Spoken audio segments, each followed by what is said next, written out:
fucking hate you, black people. I will whip you. And bitch. Stupid whore, dumbass black monkey tree, suck my dick, bitch. No one fun people that lost their lives on 9/11. Deadass, you dumb black tree. I don't know what motherfuckers think this is, bro, but this is not Section 8, bro. This is not Section 8. This is not the hood. I'm not trying to be weird, but this is not that, bro. This is not a place where motherfuckers who usually sleep next to cockroaches can sleep in a nice house in the hills, bro. Like, what's your least favorite race? I don't have a least favorite race. Yeah, right. Okay. I don't have. What's your worst experience with a race? For me, I have a really bad story, but What's your story? some black guy tased my dad and robbed him of $50,000. Is that a real story? I swear to God. And then another black, Like in what I don't mean to be situation? racist. And another black guy, my dad fired her, or it was a Okay. girl. He fired her because she's, they're fucking lazy and just stupid. Wow. So basically, what happened was she Insane. came late for work. He fired her, and then she came with her boyfriend and robbed the entire place. His cell phone store. I swear to God. So you're just like now you just make assumptions as Yeah, and then like every time my mom sees a black guy, she locks the door. It's fucked up. Okay. I know Steve agrees with me on that one. Stop. No, you don't love them. No, he loves them. Oh, okay. What's your type? You like black girls? No. Well, no, I don't mean like, no, it's just not my type. It's not my type. No, You know what's crazy? Same, bro. You're literally me. I fucking hate them, bro. No, I don't hate them. Black girls are fucking hideous. And when I saw Ruby Rose, bro, that changed my perspective on life. I swear to God, no troll. Like, yes, you, homie. I'm talking about fucking Black Rock. Like, what are you saying, bro? On my mother's life, I'm not even letting you pay to fuck me, you ugly bitch. The fuck? Shit, bro. Fuck you, Kai. Fuck me, I don't go outside, bitch. The fuck?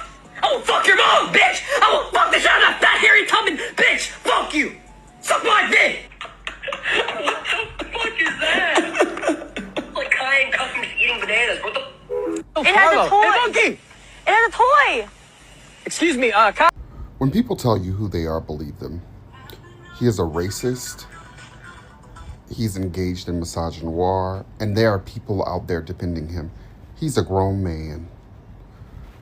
If he were a black person saying that about white women or white people, people would be saying everything under the sun about him. He continues to have a platform because black streamers continue to associate with him. Black people continue to follow his content. He needs to be canceled. Yeah. There's no excuse for being a racist, bigot piece of... And why do you think he needs security? People had everything to say about Jess Hilarious. She ate during that interview. She chewed. She did what she had to. And on that one, I respect her because what he did is completely unacceptable. And here's the other thing. If you're going to try to excuse his behavior, you as stupid, racist, and bigoted as him. What is up, guys? I just wanted to make this video really quick to talk about everything that's going on the internet, things from my past, and just sincerely talk to you guys, human to human. And first and foremost, I just want to take accountability. I've seen these clips resurface now, and I'm looking at them, I'm like, wow. Y'all see how he changed his tune after those videos dropped? Because he knew that even the black people that were defending him never seen the extent of his videos. And that's the thing, too. Like, because the internet is forever, Jess was able to find all these videos, right? And he was depending on going to another audience, knowing that y'all did not see the emphasis on his racism. I mean, just the stuff that he was doing was just ridiculous. It was uncalled for, and that's a different type of racism. That's something that's taught. Okay, that's something that's happening in the home. So as people talking about like his dad or, where's his parents and stuff like that, his dad probably talks like this.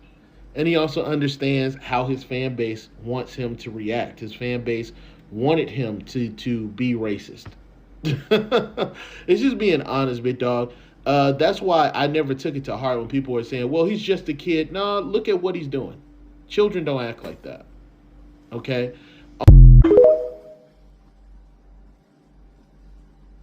Honestly, just hilarious, making sure that all of her fans know that she has no intentions of apologizing to Neon after that Breakfast Club interview was absolutely hilarious, because the way that she said that she wasn't going to apologize was by using all of the clips that Neon was disrespecting black people. Like, when he was blatantly being rude about black people. She just clipped them all together. It was like a 6-minute clipped video, and it's him saying, yeah, I don't like black people because my dad got robbed by a black person. They took thousands and thousands of dollars from us.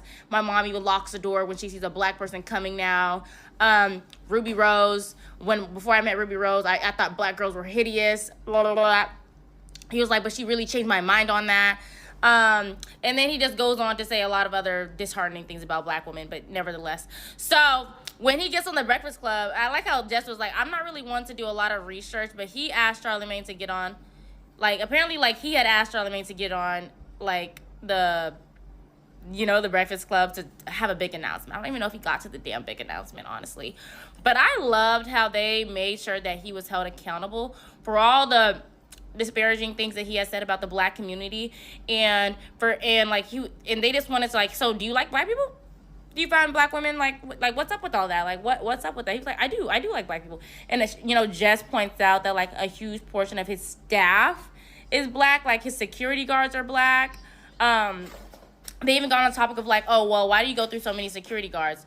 And he was like, well, they don't ever quit. And she was like, oh, so are you firing them because they're black? Like, you know what I'm saying? Like you said, and I believe that he even called black people lazy. Like, so she was just like, you said all those things, like, what's changed? Like, she's just, I love when people do this. And I love how she was like, he will not be getting an apology for me. I mean, I love that for you. Like, respect at the end of the day is important. And since he doesn't work for a corporation, the only people that can really hold him accountable are other people in the entertainment industry. And Breakfast Club did an amazing job at that, because I don't think, whenever you're an independent entrepreneur, a good chunk of what you say is like you are held personally liable, but no one's gonna fire you. You can't get fired from social media. Canceling is not firing. Secondly, you still have your platform or whatever, but like you aren't held into that high regard as other people who have like who's a CEO, or if you're by some means just even a CEO to a regular employee. Like at the end of the day, like you can't be saying crazy things like that. So I'm so glad that somebody else in the industry is holding him accountable for all those nasty comments, because that needs to become a common trend. And I hate to say it, but it's just not common in the industry for people to be holding other creators accountable for saying racist things, even if it is in the past. It's like it wasn't that far in the past, and they made sure to make him know that, like, so how long ago was all this? Like, when did you say this? Like, perfect. Jess, you did that, boo. And I want to say one thing about the Breakfast Club really quick. A lot of people, there's 50-50 people saying, getting mad at them for going in on me and all this shit. I knew what was going to happen going into the Breakfast Club, and I went there for a reason, right?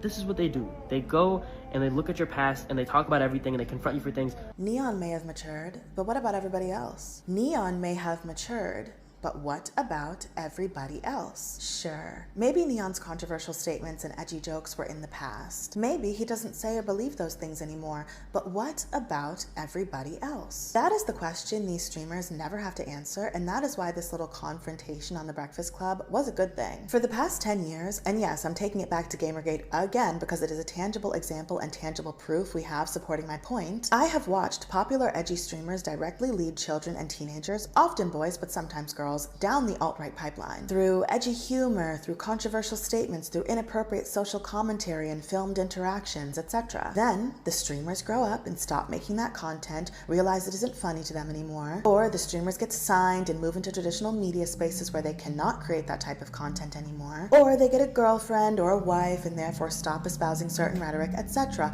Cool. What about everybody else? What about the millions of teenage boys who have had their perception of how it's appropriate to speak to and treat women altered for the next decade? What about the millions of teenage boys who have had their perception of how it's appropriate to speak and treat people of color for the next decade? What about the millions of teenage boys who are going to be emulating the beliefs and behaviors they've seen their favorite streamer portray for the next decade? What about the forums? What about the chat rooms? What about the seeds you've planted? They aren't going to stop just because Neon changed. They're younger than him. They're not going through the same things he's going through. It will take at least a decade of their own life experience to undo it, if at all. The teens of the Gamergate and Skeptic era grew up to vote Trump in the following elections. They grew up to hate women for the next years to follow and make it very apparent. ignorant. They grew up to propagate the most dangerous of alt-right ideologies because their favorite streamer introduced them to the diet version of all of those beliefs through humor while they played Call of Duty. Do not forget that when you strike the shepherd, the sheep don't die, they scatter. Always hold them accountable and make them answer that question. You've moved past your old behavior, sure. But what about the damage you've already done? What about the poisonous seeds you've already planted? What about everybody else? There's something powerful about not apologizing, especially when the world expects you to. And Just Hilarious did just that. When the streamer Neon appeared on The Breakfast Club, many people assumed the interview would be soft, maybe even celebratory, that just would help rehabilitate his image, ignore his past comments, and let him promote whatever he came to announce. But that's not what happened. What happened instead was one of the boldest, most refreshing moments of realness on mainstream black platform in recent memory. Just Hilarious showed us all what accountability looks like. Raw, unapologetic, and comedic in only the way she can deliver it. Let's start with the facts. Neon wasn't randomly invited onto the show, according to Jess. He asked to be there. He requested access to a predominantly black platform to speak to a predominantly black audience, despite his long disturbing track record of anti-black rhetoric. And Jess didn't walk into that room blindly. She says she did her research, unlike Charlamagne the God, who admitted he hadn't done much at all. And what she found, it wasn't just subtle microaggressions, it was outright hatred.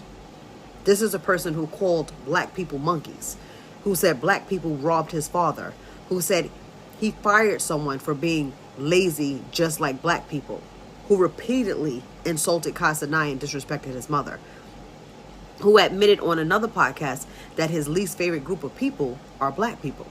And yet, somehow, this man thought he'd be welcomed with open arms on The Breakfast Club. Why? Because that's what he's seen before. He's seen our people extend grace to those who haven't earned it. He's seen us hug it out with those who've hurt us. He's seen the pattern. You come back, say a few empty words, and all is forgiven. But not this time. Just Hilarious wasn't having it. She sat across from him and refused to play dumb. She refused to laugh it off. She refused to minimize what so many black people felt watching that man speak. And the beauty of it is that she didn't have to yell to get her point across. She used her gift, comedy. But not the kind of comedy that dances around the truth. It was the kind of comedy Richard Pryor used. The kind Martin Lawrence built his career on. The kind that tells the truth even when it's uncomfortable. Especially when it's uncomfortable. When Neon chat started pouring in with racist comments during the interview, Jess pointed it out in real time. She held him accountable, not just for his past, but for the audience he cultivated. She said, "You've got 2 black people working for you, and your fans are calling us monkeys? What are you going to do about that?" And when Adin Ross tried to step in with a live stream comment defending Neon, Jess didn't miss a beat. She said, "This isn't Adin's interview, and fuck him too." She didn't fold. She didn't flinch. And that's what makes this moment so important.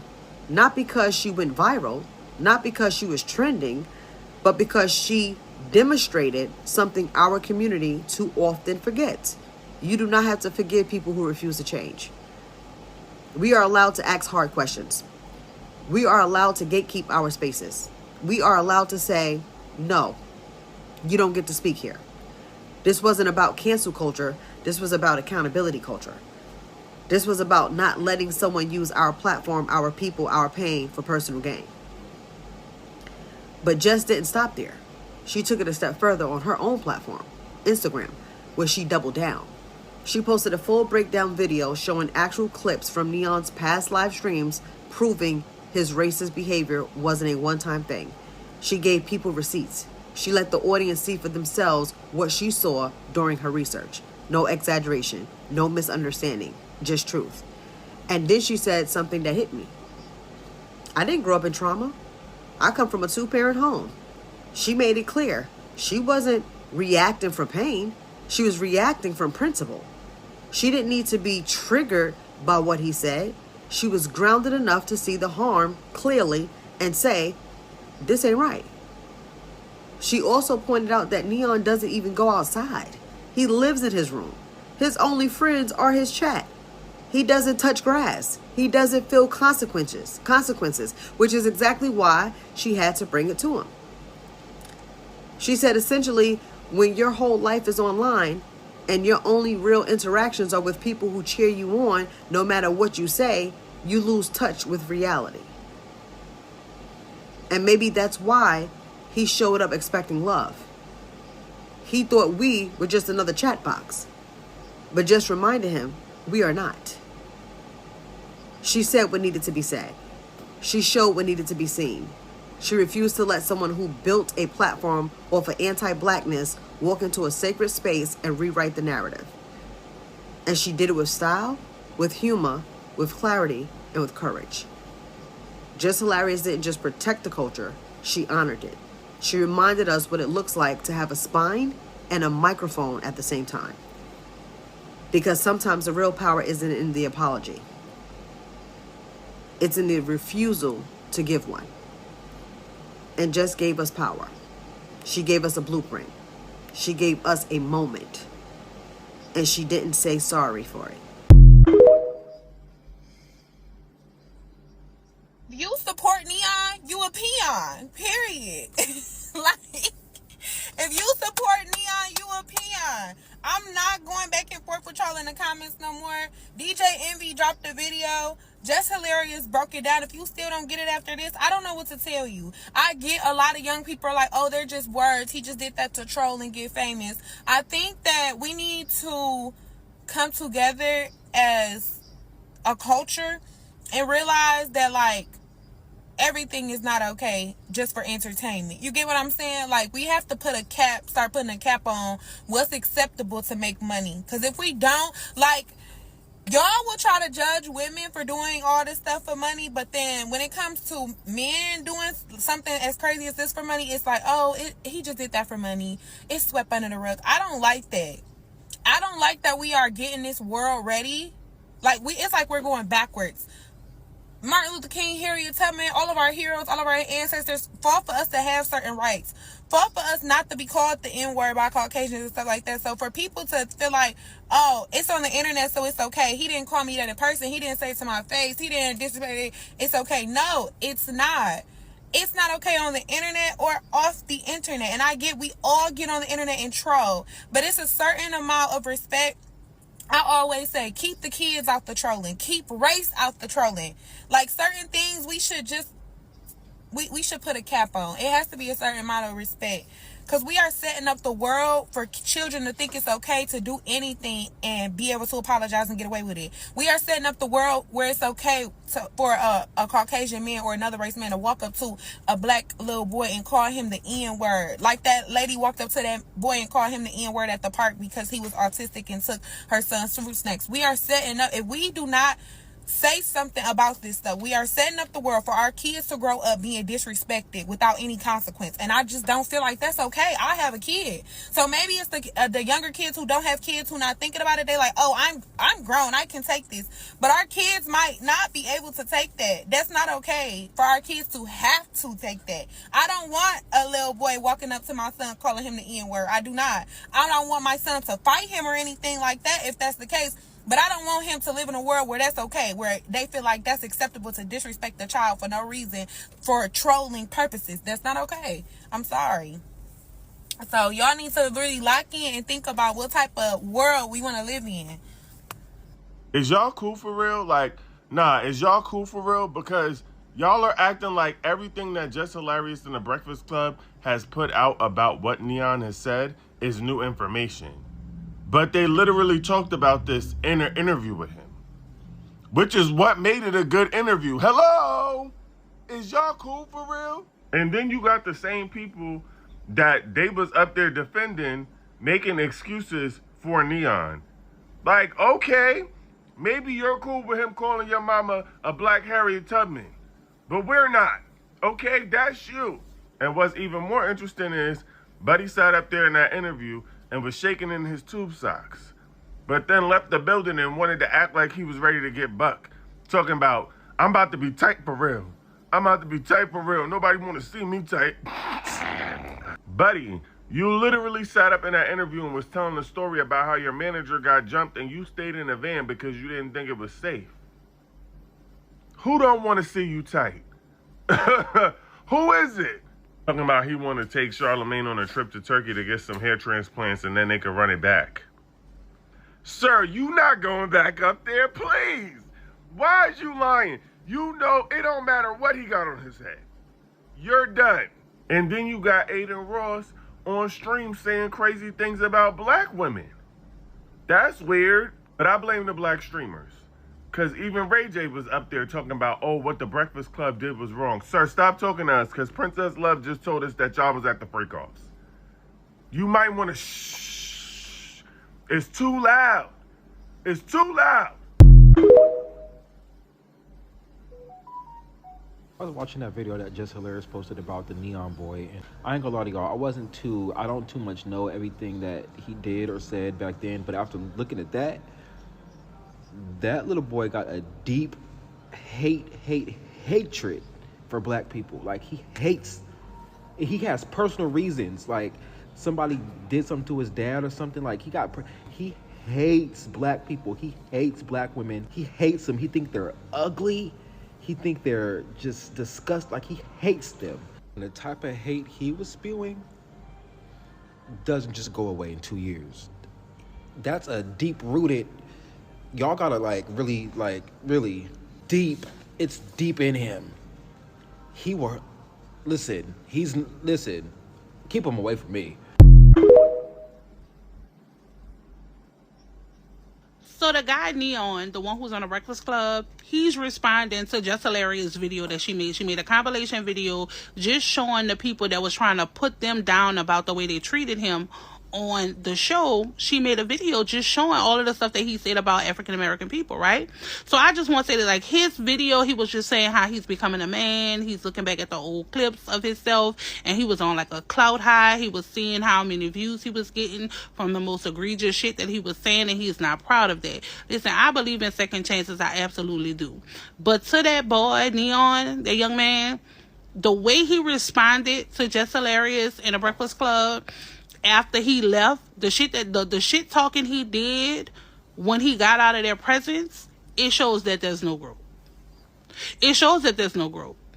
To me, it's just like now he's on a rebranding train and he's trying to rebrand himself.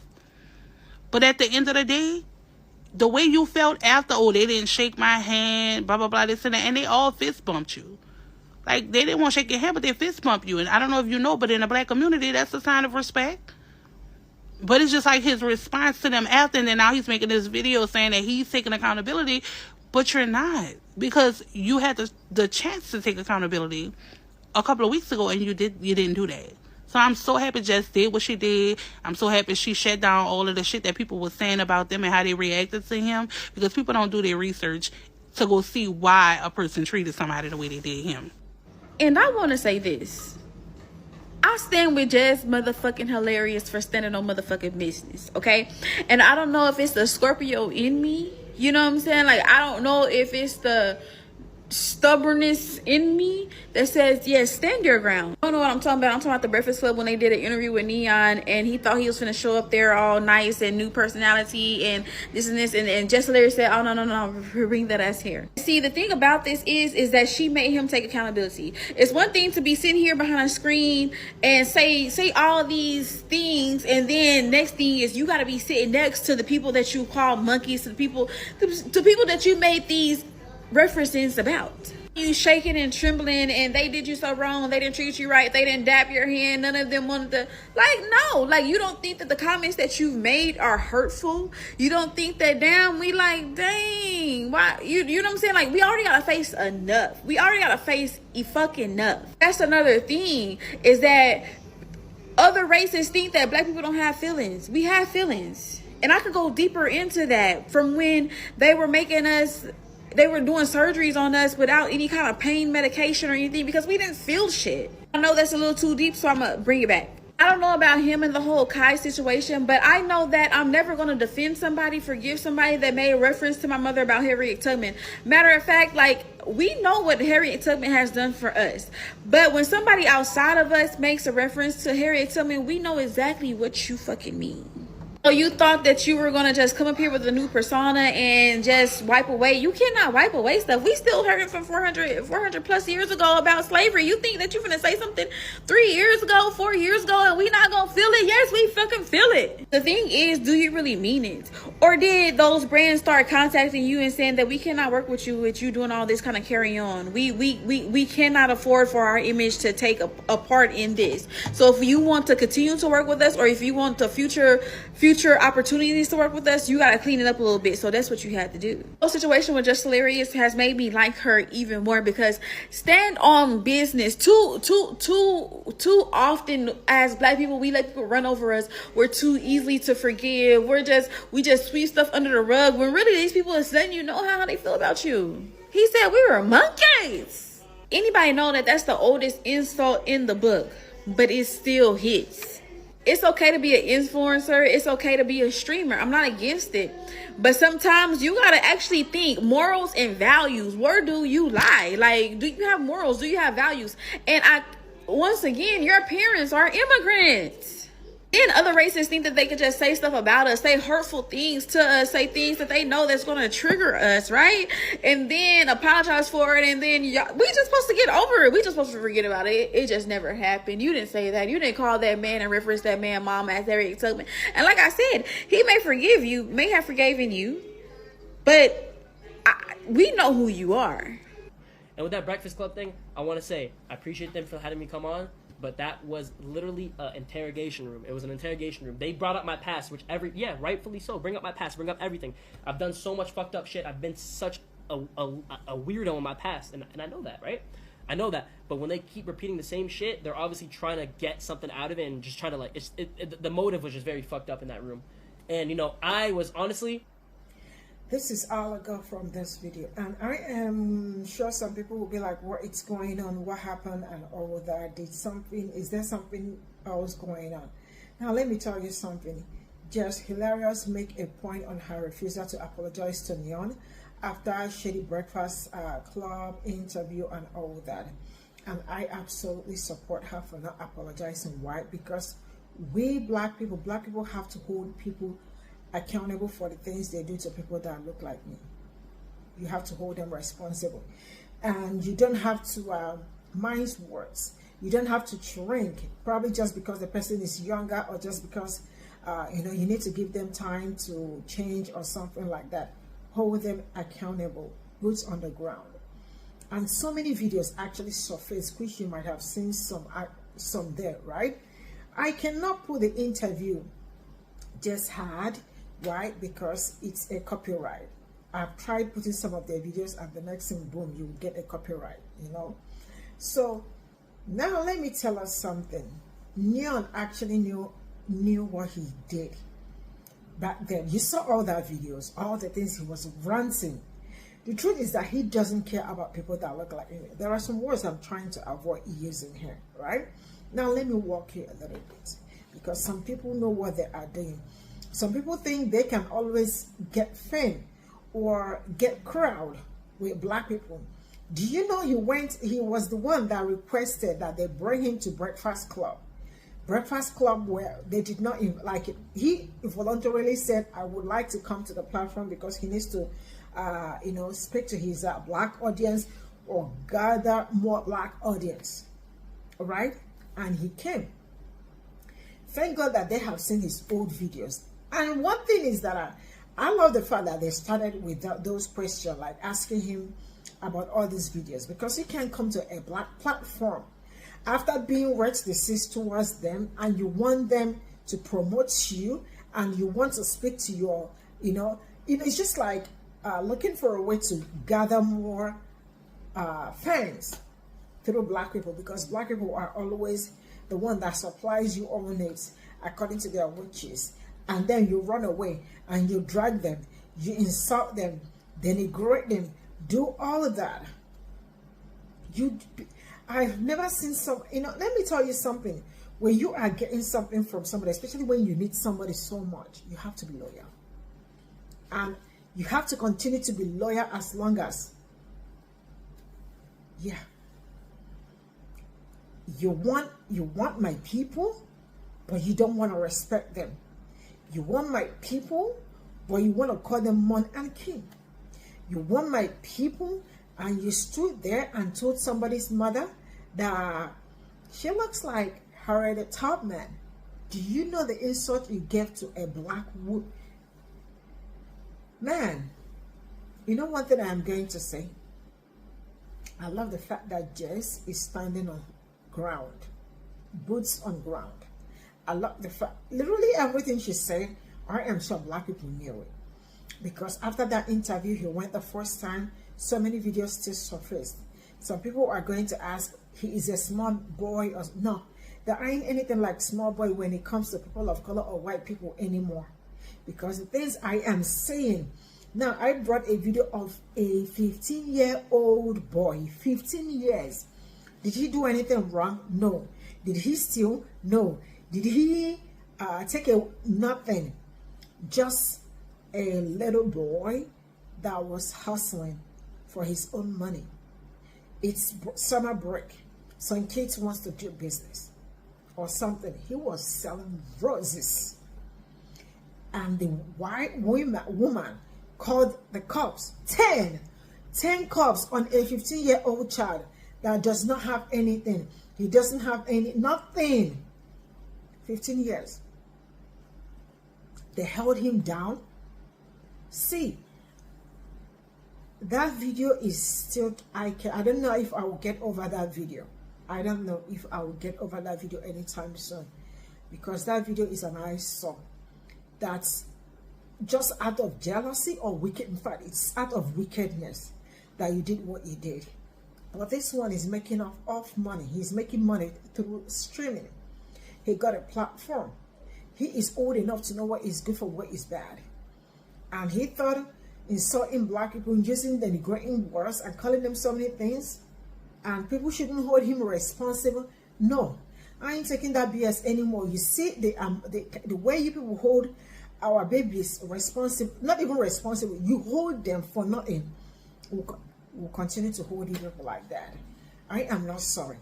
And I am not regretting anything, because everything I said right here, they are all facts and nothing but facts. You cannot mess with my own baby, or you cannot mess with my own cousin, right? And think you get away with it. While you are out there, you don't want to take responsibility for something you know you did. No, it ain't happening anymore. I am probably going to draw the curtain here. Bye for now.